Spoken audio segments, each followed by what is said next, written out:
Thank you very much. Við höldum áfram á vegferð okkar í gegnum dagskrána og næst aðili frá Syndís, en Syndís eitt af fyrirtækja sem að við leituðum til á svona fyrstu klukkustundum okkar viðburðar og þeir voru komnir inn í fyrirtækið fáum klukkutíðum eftir og komnir með svona niðurstöðu á atburðinum á mjög skömmum tíma. Aðilar sem að eittu með okkur fyrstu nóttunum í höfuðstofunum og áttum hugulega stund saman. Sjálfsagt hefðum vilja hafa við betri aðstæður. En þar eru miklir og góðir sérfræðingar og við getum ekkert gert neitt annað heldur en að mæla mikið með þeirra vinnu. Það einn sérfræðingur sem við fáum hér í viðbót sem einn af stofnendum Syndís. Hann heitir Rich Smith.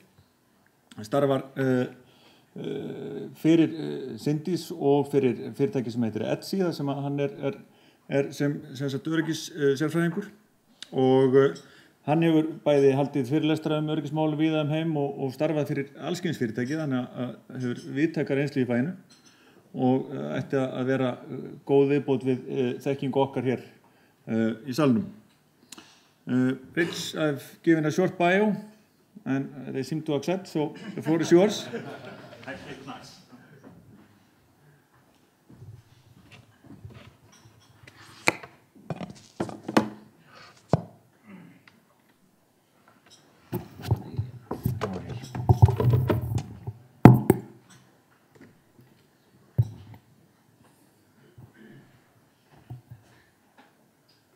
All right.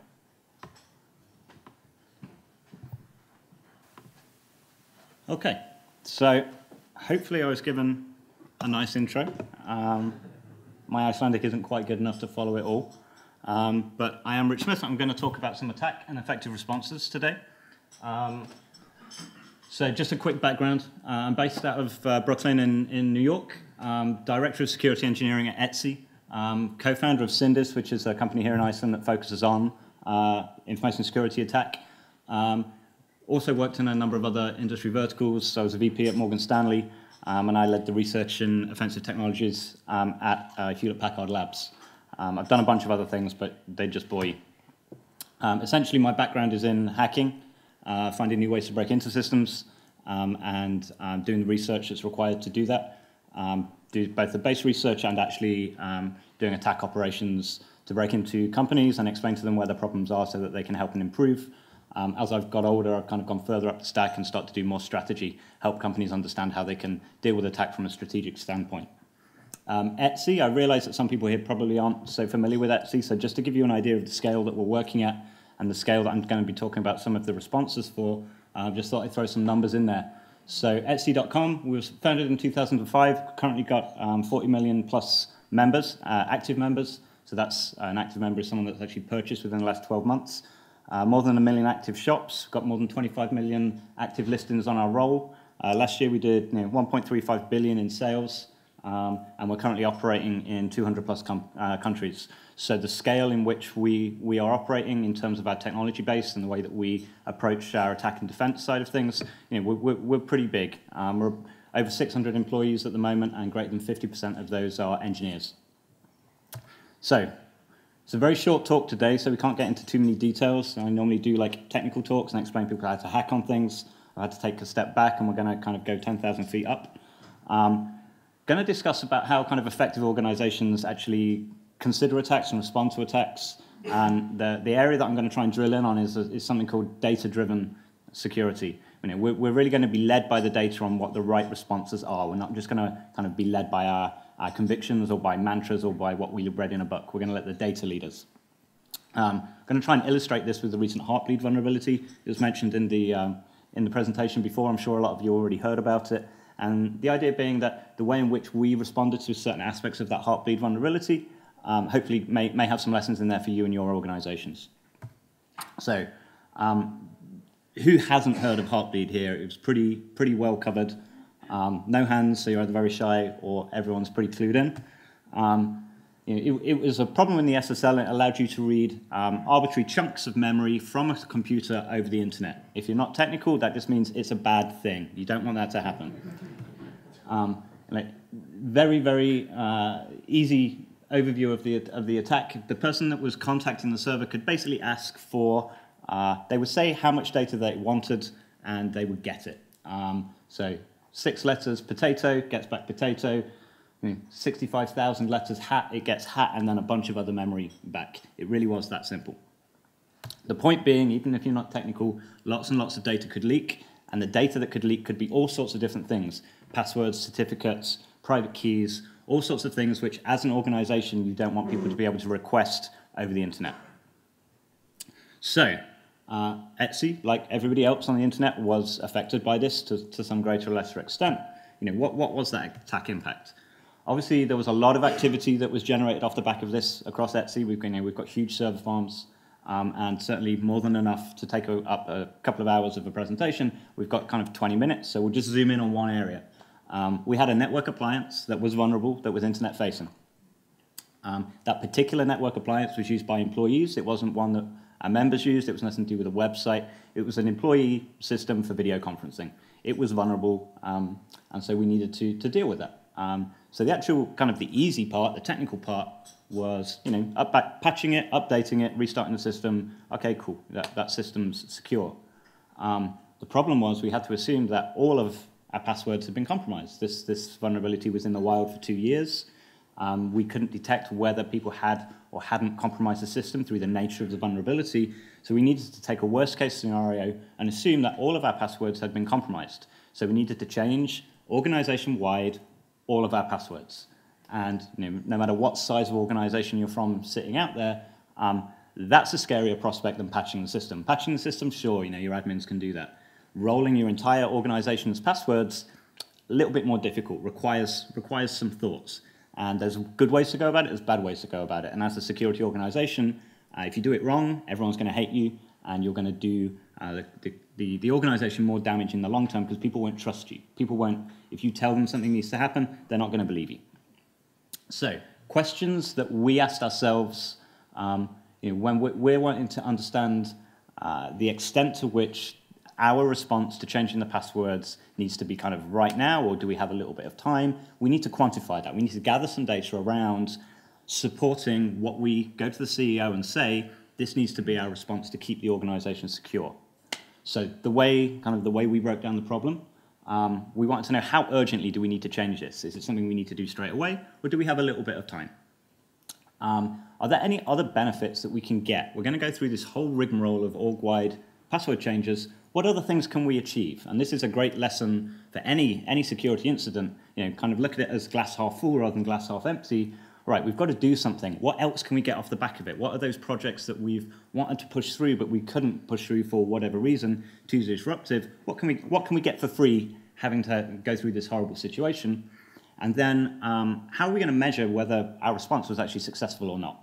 How can we, at the end of this, go back to the CEO and give him some data that shows that our response was the correct response, that it was successful, and that we're in a better position now than we were before?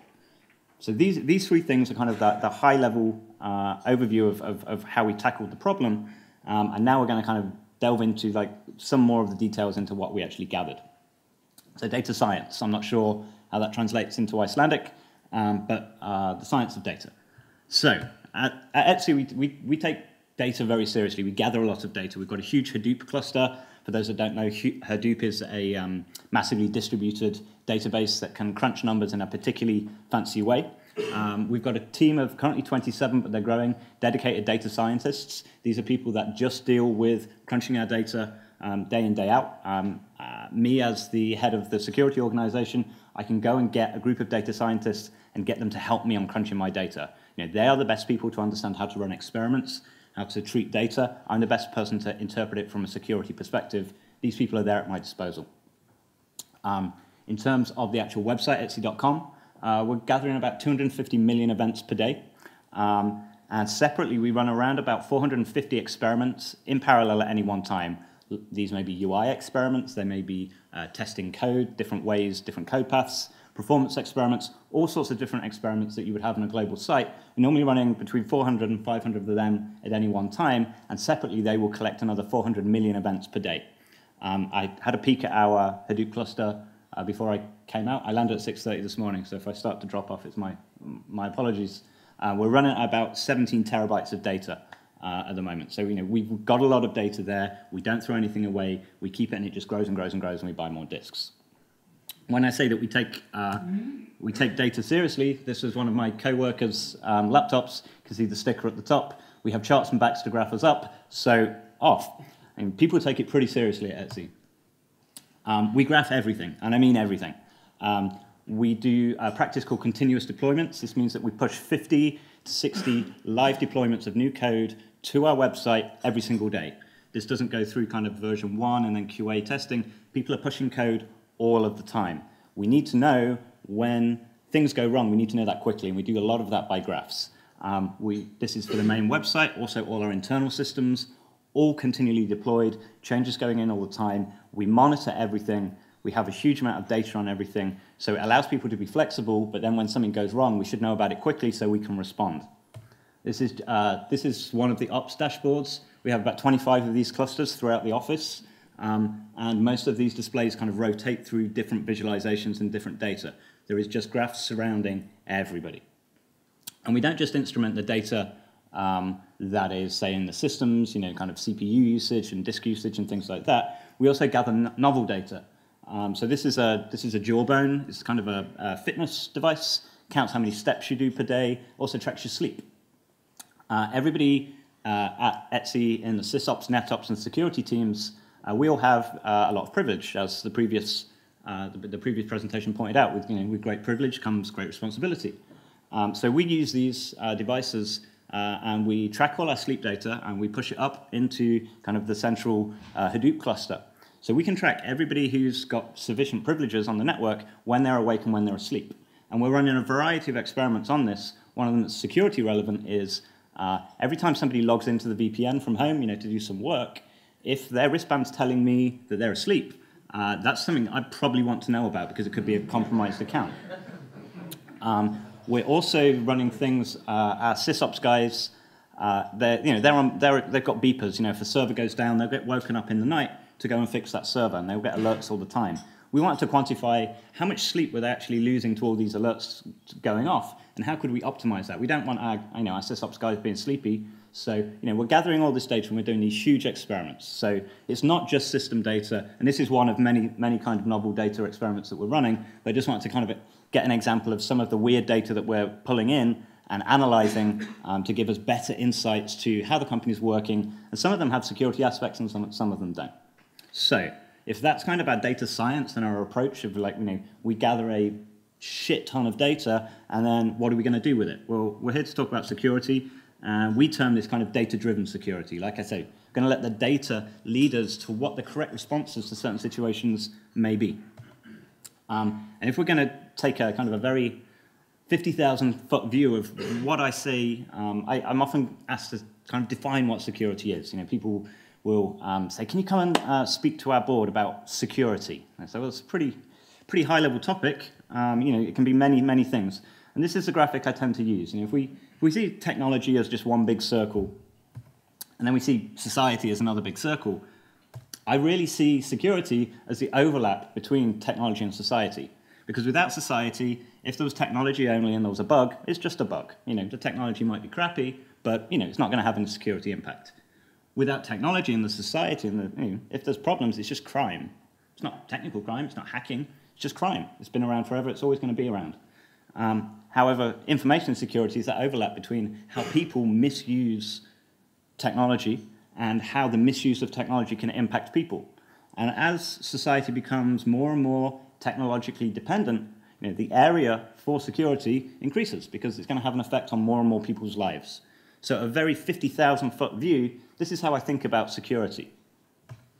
And if we do accept that as a valid view of security, that there's an element of human and there's an element of technology in there, often the traditional ways that security is being done really is insufficient. It's very technically focused. They're looking at one half of the Venn diagram and not the other.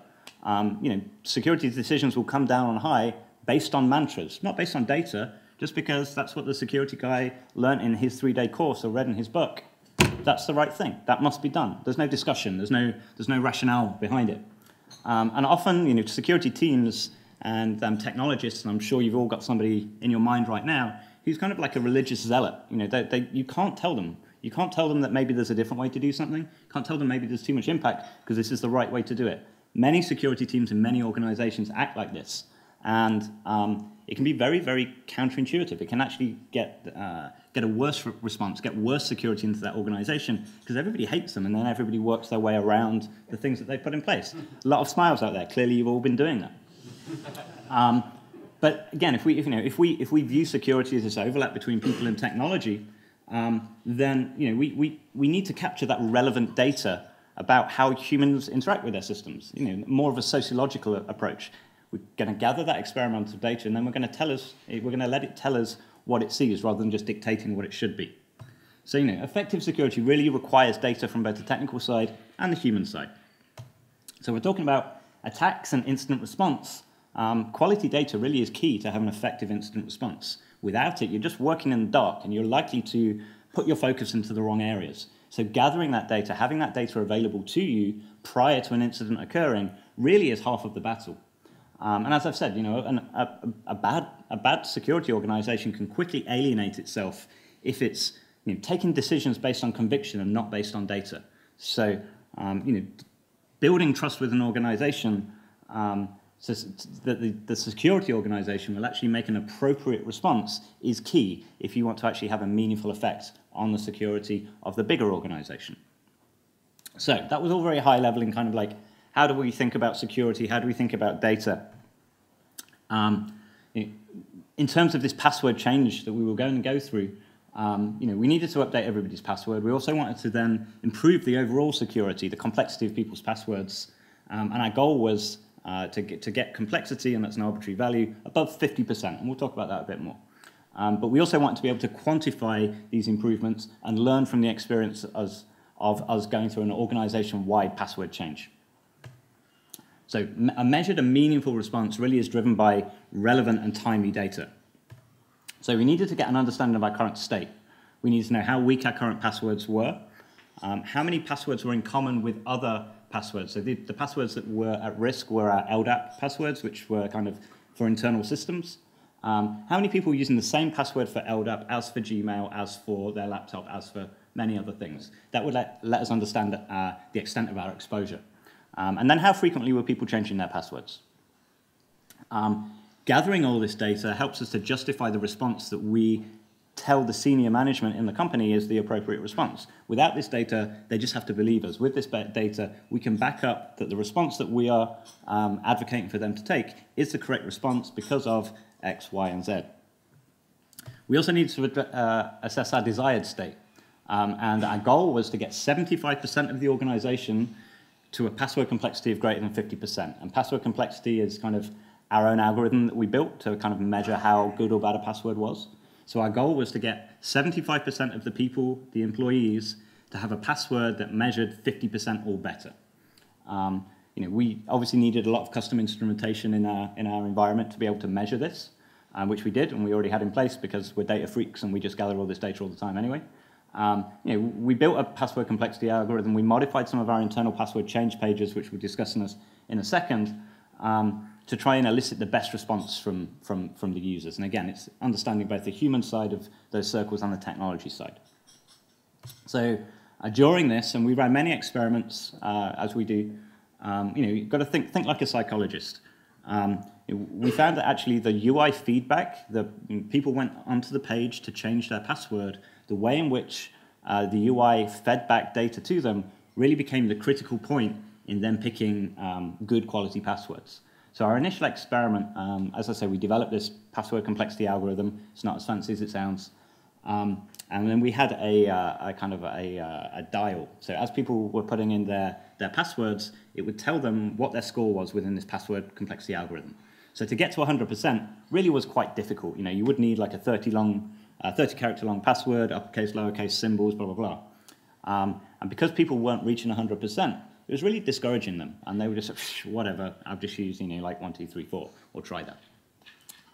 So we ran some other experiments where, because our goal was that people would have a password complexity of 50%, we actually changed the UI feedback so that when they got to 50% complexity in the algorithm, it actually showed them that they got to 100%. And we saw a noticeable uptick in the quality of passwords because people felt good that they'd achieved something. We were actually quite surprised about how much of a kick it got, but there you go. We can't predict how humans work. We let the data lead us. And finally, we got experiments where we actually were giving out, we've got an internal gamification system. So people got trophies for doing a really good password. And they really seemed to like that. So just a quick, this is the password change page. The stars at the bottom were kind of corresponding to some trophies. You can see that they've got 100% complexity, and then they can get 1 of 3 stars. And then at the bottom, there's some hints about how to get better. Let's try and get 3 stars, add some extra words. Different hints will come up depending on how they constructed their passwords. But again, those hints actually had a noticeable uptick in the quality of the passwords which were being created.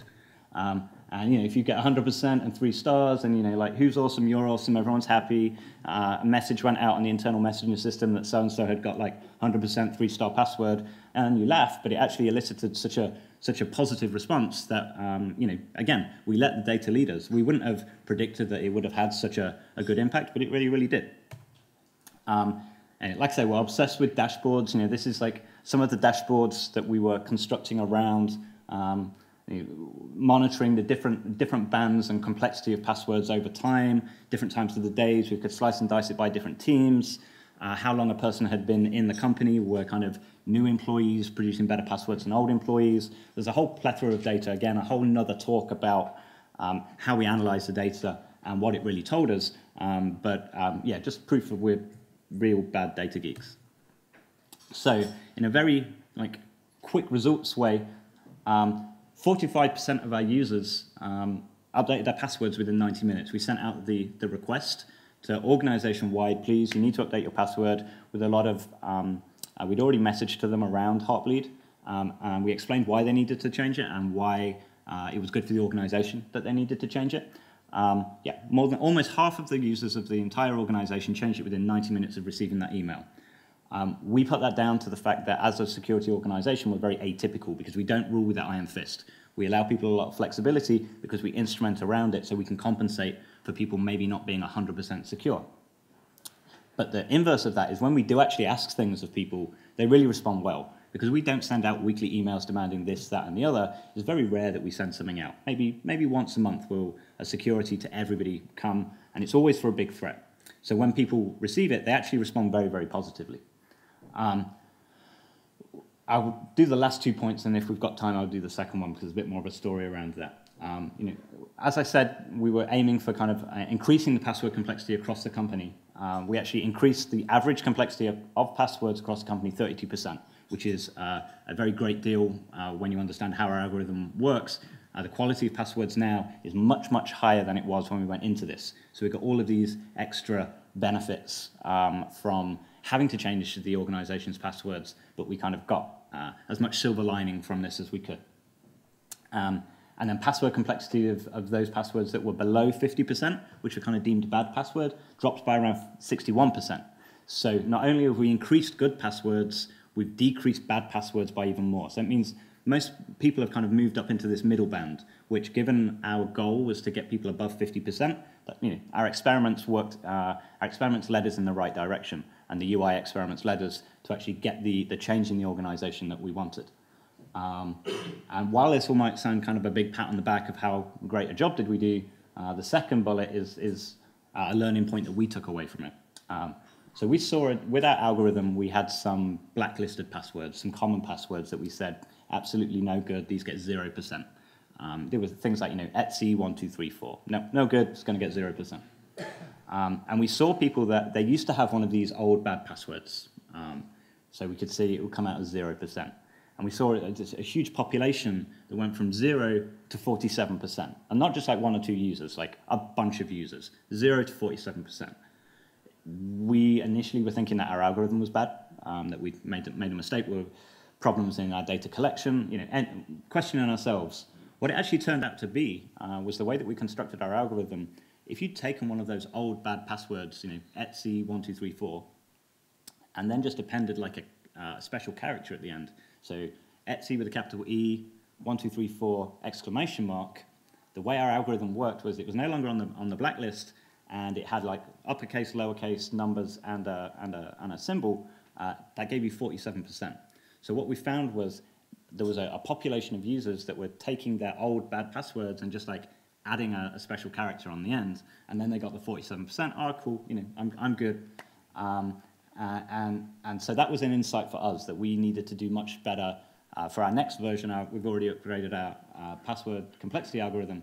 We used a lot more fuzzy logic to determine kind of the bad passwords. So rather than just Etsy1234, we've got like Etsy1234 and a huge number of variations around that will all give 0%. So we learned something from it. We didn't just go in and like know everything ahead of time. We definitely learned from our own experiment. I think I'm hitting my time. So I'm just going to leave some takeaways. Hopefully some of this was useful. To be a progressive organization, you really need to strike that balance between like security and business. You can't have one without the other. You know, you need a balance between the two. Different organizations, that balance point will be in a different place. You need to make the right judgment call for your organization. You know what is right for you. If external consultants are coming in and saying, oh, this absolutely needs to be 100%, you know, you're in the best position to say, you know what, 60% is fine for us just because that's the way that we work and that facilitates our business. You know, there is never going to be 100% security. It's always a gray area. Make sure that you're striking the balance knowledgeably. To strike those knowledgeable balances and to respond to attacks and incidents as they occur, you really need good, relevant, timely data. And that's not something that you can often get after the fact. You need to build that in to your organization. You need to be kind of, you need to have that ready to go when an incident occurs. And it really is the key to doing things from a security perspective in a way which is going to be you're going to be able to back up to your senior management and show that you're taking the right decisions. And you know, to underline all of this, if you're not doing the above, there's a great chance you're going to make a poor response. And poor responses can often have a greater damage to the organization than the attack they're trying to respond to in the first place. And you know, so that's not doing anybody any favors. And if you're a security person, you know, you're going to be out of a job. If you continue to make bad calls on the business, you know, the business won't tolerate it very long. You'll be out of a job, and then you've completely failed at what you were trying to do, which is help that company get more secure. So, with that, any questions? No questions? All right, thanks very much. Here's a cat dressed as sushi.